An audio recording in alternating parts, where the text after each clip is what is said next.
আসসালামু আলাইকুম। আজকে আবারও চলে যাচ্ছে অক্টোবর মাসের 10 তারিখ শুক্রবার।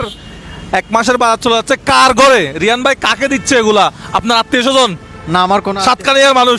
না সাতকানিয়ার মানুষ না, কোথাকার মানুষ? কোন জেলার মানুষ? ভোলার মানুষ। ভোলার মানুষ। ভোলার মানুষ একটা দোকানে 20 টাকা তেলের জন্য গিয়েছিল সন্ধ্যায়। দোকানদারে বলছে দিতে পারবে না, বাকি দিতে পারবে না। বাকি দিতে পারবে না।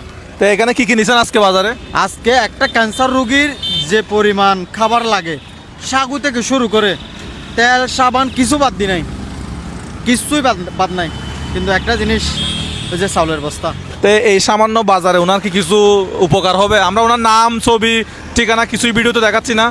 তো এখন ক্যান্সার রোগীর জন্য এই সামান্য 4-5 হাজার টাকার বাজারে কি কিছু হবে? না হবে, একজনে মা উনি খেতে পারে। ওই যে যেটা ক্যান্সার হয়েছে, যার ক্যান্সার হয়েছে সে কিছু খেতে পারতেছে না। ওই শুধু মায়ের কারণে এগুলো করা হচ্ছে। ওকে, সো যাকে দিচ্ছি আমরা তার নাম, ছবি, ভিডিও আমরা কিছুই দেখাচ্ছি না। তো এই ভিডিও ব্যবসা চলমান থাকবে, আপনারা আমাদের পাশে থাকবেন, আমাদের ভিডিও শেয়ার করবেন।